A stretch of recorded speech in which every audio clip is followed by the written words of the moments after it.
There are all kinds of claims about Israel and the Jewish people.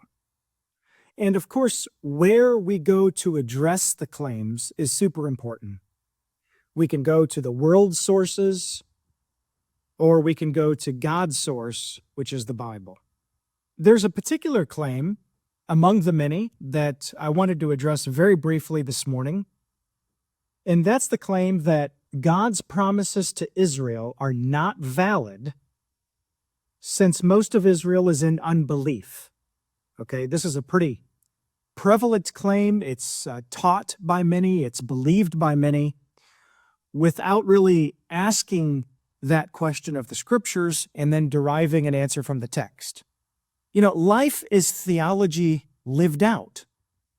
And theology is like dominoes.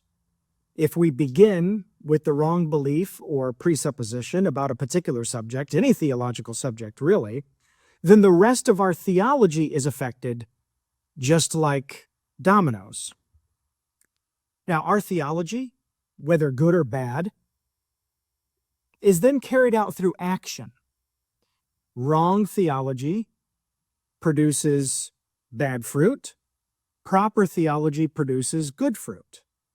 Now, as I mentioned, there are several basic beliefs about Israel in the Bible which are very important, and also about the church, which are very important.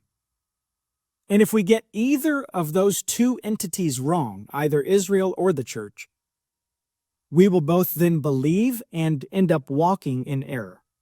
Now, when it comes to the beliefs about Israel, perhaps the most important belief among many that affects the rest of our theological dominoes is this: God chose Israel based on his own faithfulness and sovereignty, not based on Israel's merit, not based on Israel's behavior.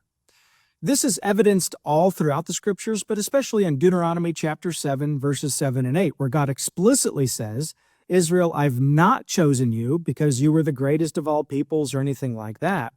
I've chosen you because I love you and because I'm faithful to the oath that I swore to your fathers.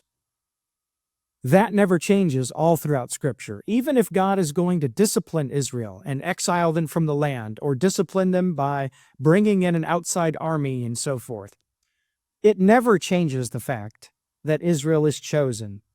And that's why Paul in Romans chapter 11 tells us that God's promises are irrevocable, right? Because they're not based on Israel's behavior. And this is a crucial understanding of Israel that we must have from Genesis to Revelation.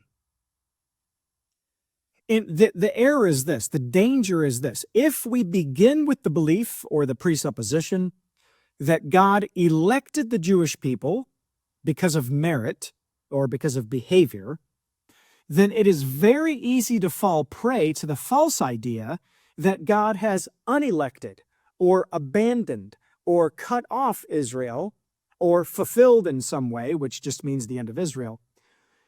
And it is so easy to believe that God is done with Israel because of their lack of belief, or because of their lack of merit, or because of their lack of good behavior. See, so if we believe that God chose Israel because of his own choice and love, and he's going to be faithful to the promises to the forefathers, then we understand that there's a connection between God and Israel that'll never be broken. But if we begin with the wrong presupposition that God chose Israel because they were so good, or because Israel was behaving so well, then it's really easy to believe that God has abandoned them for the same reason. Now, this is why this concept of Israel being chosen because of God's glory, not because of Israel's merit, is why in Romans chapter 11, Paul can state two items as being true at the same time. Number one, Paul says that Israel is currently experiencing a hardening, a partial hardening. Indeed, he says that most of Israel is in unbelief. And at the very same time, he writes that God's promises to Israel are irrevocable. How can these things be true at the same time? Well, it's because those promises were never dependent upon Israel's behavior. They were always dependent upon God's faithfulness. And this is the crucial thing to grasp in this discussion. Some may be tempted to believe that the discussion about Israel is just ultimately an eschatology, it's an eschatology subject, it's an eschatological question, and those things will just work themselves out in the end. But Israel is far more than a topic of eschatology. Yes, it's certainly a topic within eschatology, but it is a topic for right now as well. There is a present population of Jewish people. There is a present rebirth state of Israel. And it is a theological topic that the Bible addresses time and time and time again. Israel is mentioned around 2,400 times in the Bible. So it's probably a topic we might want to be familiar with. So, because the promises of God were never based on Israel's belief or good behavior, they're based on God's faithfulness. That's why Paul can write that their promises are irrevocable. And again, just to repeat, if we begin with the wrong domino, if we begin with the wrong belief that God chose Israel because of behavior or something else other than his faithfulness, then we will end up falling prey to the belief that God has abandoned Israel. And so God is faithful. And that's why the discussion about Israel is far more about some matter of eschatology, but it's about the very character of God. If God has abandoned unconditional promises to the forefathers, Abraham, Isaac, and Jacob, how do we know he's not going to abandon promises to the church as an entity? How do we know he's not going to abandon promises to individuals for salvation? You can't have it both ways.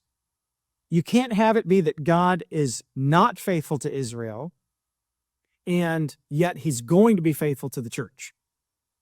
And you also can't mix up and call the church Israel, because as we just mentioned, Paul says explicitly in Romans chapter 11 that Israel are considered enemies of the gospel, right? They're not enemies of Christians. Those within Israel who don't believe are enemies of the gospel. That's what Paul says. He also says that Israel has a partial hardening over them. These are not descriptors of the church. And so we can't say that God has abandoned Israel and yet he'll remain faithful to me.